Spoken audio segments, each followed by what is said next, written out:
fascinating about smart cities is that it does cut across loads of different areas. So ultimately, in a way, it's smart cities connects to urban planning, it connects to information technology, and when you look at some of the organisational processes, takes some business school, and then you get obviously what I'm looking at is this in relation to healthcare. Sometimes when I talk to people about this, they say, "Ah, so you're looking at healthcare efficiency, so you must be from a medical background," and I say, "No." And then sometimes people say, "Oh, so you must be from an IT background," and I say, "No." I guess academically, my background is probably more sociological than anything else. A lot of my interest in this is I used to work for a health charity for about 5 years, and then various other charities that were connected to that area, and whilst doing that, started looking into ideas about person-centred care and that kind of stuff, and started realising that there was potential efficiency there. And then I started noticing, I kind of got a bit interested in technology and started noticing that actually a lot of the language that people were using in healthcare technology had a lot of parallels and synergy with some of the health community health side of things. And I thought, well, hang on a second. If there's an overlap between these two things, then maybe there's something there that could mean something. And I guess one of the other things I'm touching about this is I have no interest in being the kind of academic that does research that's stuck in a little ivory tower that writing paper that might collect dust somewhere. Ultimately, I'm doing this, and I'm here talking here because actually I'm as interested in trying to change things as I am about doing this research, or probably more interested in trying to change things. And actually, the other part of this is, I'll talk about the methodology in a minute, but ultimately, what I'm interested in is trying to make links with people who are also interested in this kind of stuff. I've left some contact details on the side over here. If you want to grab that, it's got my contact details on. Do get in touch. So what I'm going to do, I'm going to talk briefly about my PhD. I'll talk about some workshops I'm running as part of this. So really, from my point of view, the main reason I'm here is to plug those. But the reason I'm wanting to do that is to create a bit of a community who are interested in change in order to try and get things happening. And then I'll talk a little bit about where I see this potentially leading to. So, smart community means many different things. There is no single accepted definition of what a smart community is, but ultimately it's connected to a smart city. You can kind of think of a smart community essentially as the kind of human side of a smart city rather than the hard information technology tech side of it. So actually the fact that academically I'm more from a sociological background, everything else actually makes some kind of sense in terms of looking at this. It's more bottom-up than top-down, and it links to things like the cyber-physical systems and the Internet of Things and so on. So in a way, if you think about it, it's a community of people within a smart city, but within that community, it's actually not just the people, it's also the digitally connected objects as well as digitally connected people. So that's essentially what I mean when I'm talking about smart community. And this is a diagram here, which I'm not going to really explain. It's just ultimately that just means that things like social computing, Web 2.0, Web 4.0, Health 2.0, all of these kind of terms essentially would be encompassed and connected to the concept of the smart community. Is essentially really what I mean by bringing this up here, cyber physical systems and so on. Looking at this, I think there's some interesting connections between what I'm doing and the definition of a smart city in terms of Sheffield that came out in the report that Chris put together. So I put a few points up here. So a few things that people said in that report is Sheffield's an extremely socially minded city and that's a strength. Well, actually that kind of idea connects to, in my mind, I think connects very much to kind of the bottom-up idea within smart cities. Sheffield's extremely, we believe Sheffield a smart city is an open city which involving citizens at every stage of the project which stand in practice. So things like that. So there's some parallels there. Some other terms that came up: collaboration, citizen engagement, smart civic dialogue, vision. All of these things were in that report, but also connect with my understanding of what a smart community is about. What I'm looking at developing. I'm working towards developing conceptual models of what a more efficient system might look like. Part of the process of developing conceptual models is bringing together lots of different experts, including healthcare professionals, healthcare managers, people with expertise in information technology, people with lived experience. What I'm trying to do is bring together people with all those different areas of expertise together to collaboratively share ideas about what a better, more efficient system might look like. And I think some of the people in this room are likely to fall into at least one of those categories. So it would be great if some of you could come along to at least one of these two sessions. There's some information about these with the links. I put them up as Eventbrite things. You can sign up using the links which I'll put over there. I'm just saying that there's some stuff happening in Sheffield which is relevant to this. There's this thing called the Advanced Wellbeing Research Centre. There's a project called Move More. There's another project called Active Every Day. There's loads of research being done by Macmillan. There's a whole load of stuff that's relevant, that's happening in terms of real ground stuff. I should say I'm deliberately not talking a lot about what I found out so far. I could talk lots about what I found so far from the literature I've looked at and the hunches I've developed and stuff, but actually the reason I'm not talking about that is because ultimately I'm trying to engage some of you in what I am, in the sessions I'm putting together, and if I was telling you what I found so far, then it would be kind of biasing what you might say at that session. So I apologise at this point that I'm not giving you a huge amount of information in terms of that. But one thing I will say is that the theme of utopia and dystopia is here. So ultimately, it's a lot of stuff. You've probably noticed that a lot of the literature around smart cities is quite utopian. There's a lot of stuff about how smart cities ideas and information technology can solve all the world's problems. But there's another side of it. There's also some stuff about actually what could go wrong. So I'm interested in both of those things.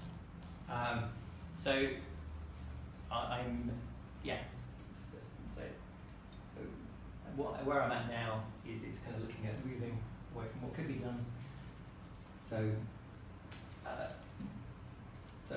in terms of this, science fiction, I think, has some resonance here. So, for example, if your ideas of what the future might look like are primarily informed by Star Trek, you might be more utopian in your thinking than if your ideas are a bit more informed by Mad Max.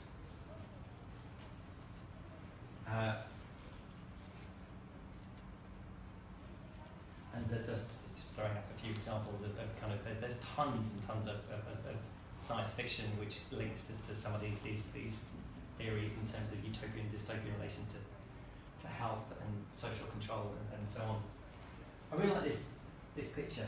It's one of the ideas that in terms of a slightly more dystopian idea about technology is the idea of social media being a self-informed panopticon.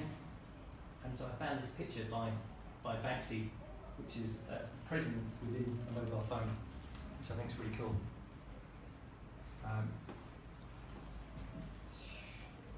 So in terms of where this could go in the future, ultimately, first step, in a way, is me finishing my PhD. There's also, we've been talking about, there was a couple of months back, there was some talking about the possibility of some members of this group working collectively towards applying for funding for some Sheffield Smart Cities initiatives. Well, part of my thinking is actually some ideas that come out of this could potentially inform some of that. It's not one or the other, it's actually looking at where things overlap. I think very often where things overlap is where the most exciting possibilities come from. And also another thought on this is that it's not a funding thing, but the ESRC, they've got opportunities for people to apply to them to put on events for the ERC part of their Festival of Social Science. I think that actually that could be quite a useful way of raising awareness and engagement and around this idea as well. Just an idea that actually that could link into this whole area as well. Any questions? Who will pick this thesis up at the end and do something different? Who will pick it up? And do something different? Well, some of the people that I am engaging within the workshops are key decision makers in Sheffield. The first session I ran, the head of cancer commissioning in the CCG was one of the participants. I've got quite a lot of buy-in and interest from quite a lot of people in the local infrastructure. I'm also part of a committee connected to NHS England, so I've got some contacts and some little bits of small influence there. And also, as well as that, I intend to write papers, try and get stuff published, go to events, talk to events, and I don't just mean talking at academic events, I'm also interested and planning on talking at events which are more about practice in order to try and influence. So where my mind was going is if you can tick that box, then you have a chance to up a book gathering dust on the shelf. You can start with the end. And so the other part is about patience. So the word efficiency might be good for the guy who's got a budget, who's got to get X number of people through the process. But effectiveness might be completely different. So there's a angle as well. Okay, so in terms of that is, if you accept the idea that the amount of money is limited, then there is an argument that it may not be doing more for less, but more for the amount of money that exists. So actually efficiency might benefit patients quite considerably. The other side of it is a lot of patients are not, I think there's lots of things which are great about the health system as it is, but I think there are ways it could be better. And so I think in terms of this, actually looking at information technology, looking at how I think that information technology potentially has the opportunity to radically change and improve the way that we do pretty much everything. I imagine I may be probably talking to inverted a little bit in this room, but also in that, health is part of that. And actually, there's a lot of people with different health conditions, including cancer, who would actually like to be more engaged in the process. Also, I don't think many people, I mean some people do, but there aren't that many people who want to be passive. Ultimately, it's like, I mean, part of my interest in this whole area is about 17 years ago I was diagnosed with cancer. So I can speak from my own personal point of view. You know what? If it comes back, I mean, there's no signs that it will at the moment, so I'm lucky on that respect. But if it does, I want to be in a position where I can be as actively involved in that as possible. Yeah. So so there's a certain amount of self-interest in this for me, but also some motivation. It's actually I think that taking that angle forward could be better for other people as well. But also from some of the efficiency side of things, that it might be possible to make things better for patients by giving them opportunity to be more involved at the same time as improving efficiency. Yes. Question and a sort of comment. Yeah. The question is, are you looking at sort of mental health, resilience, well-being aspects of cancer and efficiency? Kinda. So one of the concepts that connects to this is there's a concept called the biopsychosocial model of healthcare. So that some people would suggest that moving from a biomedical model, which it's arguable as to whether the model we've got at the moment is entirely biomedical, but it's certainly quite in that idea that a number of people have suggested that moving further away from biomedical model to more of a biopsychosocial model, so looking at the mental health and the societal aspects of disease, which links into prevention, as well as the psychological aspects of things, potentially open up a load of efficiencies. Does that make sense? Does that answer your question? Yeah, it does, yeah. And yeah, the sort of comment out of it was that perhaps the success or failure of this kind of thing, your utopia versus dystopia, is based on engagement and empowerment and those kind of aspects. Yeah. I've been looking at sort of things like Beyond the Smart City. Yeah. So there's almost a hierarchy in these things. It starts with, smart cities, turned on, tuned in, university establishments, smart young communities, sort of heads after that towards rural communities, and then perhaps larger towns, smaller towns. The place I was today, ex-mining village, 5th of the population on heroin, and they are going to be last, yet they're the people who need this most.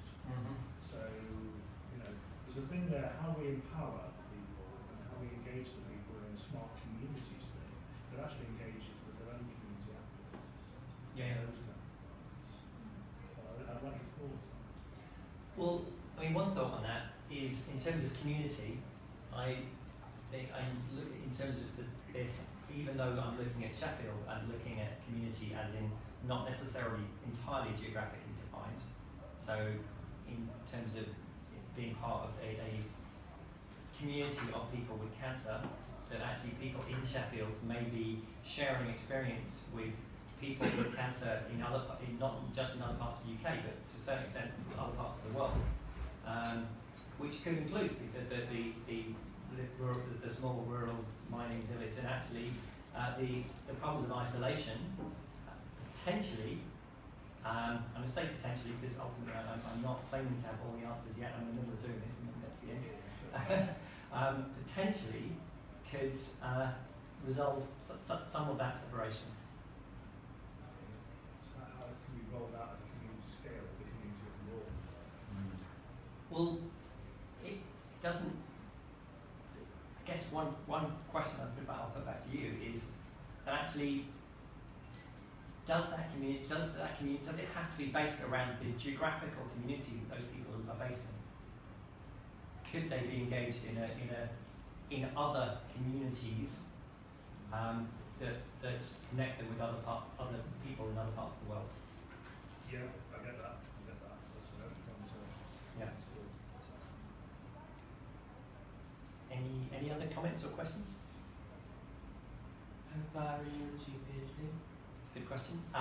So I'm in the 3rd year of it. I hope to be finishing in about a year. So where I'm at the moment is if everything goes to plan, I will have finished the interviews and workshops by end of June, early July, and then my intention is to finish the first draft by the end of the year and finish around this time next year. Yeah. What method are you using for the data analysis? So this is qualitative. So I'm using in vivo and mathematical analysis. So looking at some of the theory. So one of the things I'm looking at here is very much looking at social theory to look beyond the data. So using that LinkedIn to inform some of the themes that I'm pulling out. Okay, so thank you very much for your time. Do grab me and talk to me if you want to, or send me an email. My details are all over there. Thanks a lot.